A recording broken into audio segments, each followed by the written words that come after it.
दोस्तों, मनुष्य का मन भी बड़ा चालाक होता है। वह उसे उसके ही जाल में फंसा देता है।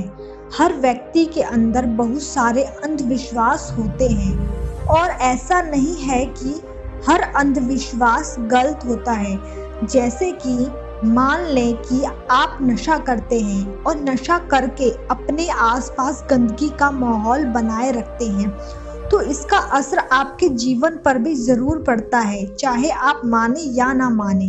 एक छोटी सी कहानी से मैं आपको यह समझाने का प्रयास करूंगी कि हमारा मन हमें कैसे हमारे ही अंधविश्वासों में बांधकर रख देता है। तो चलिए कहानी की शुरुआत करते हैं। एक बार बुद्ध एक नदी के किनारे से गुजर रहे थे और सर्दियों का समय था। सभी लोग मार्ग पर मोटे मोटे वस्त्र ओढ़कर चल रहे थे। तभी बुद्ध की नज़र एक व्यक्ति पर पड़ती है जो नदी के ठंडे पानी में डुबकी लगा रहा होता है। बुद्ध उस व्यक्ति को देखकर थोड़ा आश्चर्यचकित होते हैं, क्योंकि वो व्यक्ति कांप भी रहा था और नहा भी रहा था। बुद्ध उस व्यक्ति से इतनी ठंड में नदी में डुबकी लगाने का कारण पूछते हैं। फिर वह व्यक्ति बुद्ध को बताता है कि वह सुबह सुबह नदी में नहा धोकर पूजा करने के लिए जा रहा था।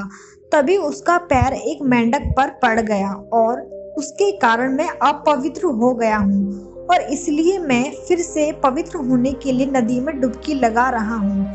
बुद्ध उस व्यक्ति की बात सुनकर मुस्कुराते हैं और उससे पूछते हैं कि क्या तुम मुझे बता सकते हो कि वह मेंढक कहाँ रहता है? वह व्यक्ति कहता है, पानी में। फिर बुद्ध कहते हैं, जब तुम इस पानी में डुबकी लगाने से पवित्र हो सकते हो, तो वह मेंढक तो हमेशा से ही इस पानी में ही रहता है। तो वह मेंढक तो पहले से ही पवित्र होगा। उसके छूने से तुम अपवित्र कैसे हो सकते हो? उस व्यक्ति को बुद्ध की बात जचती है और वह पानी के बाहर आ जाता है। बुद्ध उस कांपते हुए व्यक्ति को एक वस्त्र उड़ाते हैं और कहते हैं कि अंधविश्वास किसी बात का मत करो जब तक कि वह तुम्हारे खुद का अनुभव ना बन जाए। फिर बुद्ध कहते हैं कि मनुष्य अपने मन के कारण ही दुख पाता है और जो चीजें अपवित्र हैं उन्हें तो वह पवित्र नहीं मानता, लेकिन जो चीजें पवित्र हैं उन्हें वह अपवित्र मानता है। जैसे कि लोग नशा करते हैं, अव्यभिचार करते हैं और एक दूसरे से घृणा का भाव भी रखते हैं, लेकिन इन्हें वो अपवित्र नहीं मानते। वे मानते हैं कि कोई जीव जो उनके जीवन में कोई भी प्रभाव नहीं डालता है वह अपवित्र है। मनुष्य हमेशा अंधविश्वासों में जीता है, जिसके कारण वो पूरे जीवन अच्छे से जीवन जी ही नहीं पाता। फिर भी व्यक्ति बुद्ध से पूछता है कि सबसे बड़ा अंधविश्वास क्या है?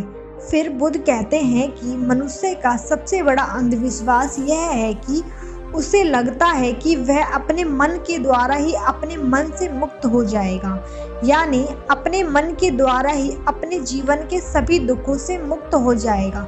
तुम अपने चारों तरफ देखो, तुम पाओगे कि हर व्यक्ति अपने ही मन के जाल में उलझा हुआ है। कोई डरा हुआ है तो कोई उम्मीदों में जी रहा है और किसी को यह लगता है कि कल सब कुछ ठीक हो जाएगा। लेकिन वास्तविकता यह है कि जब तक मनुष्य अपने मन को नहीं समझेगा तब तक कुछ भी ठीक नहीं हो सकता है और यही शाश्वत सत्य है। वह व्यक्ति बुद्ध से पूछता है कि मन को कैसे समझा जाता है। बुद्ध कहते हैं कि जागरूकता के द्वारा। पूरे दिन में जब भी याद आए जागरूक होकर देखो कि तुम्हारा मन तुमसे क्या करवा रहा है। तुम्हारा मन बार बार तुम्हें भुलाने का प्रयास करेगा, लेकिन तुम्हें बार बार प्रयास करते रहना है।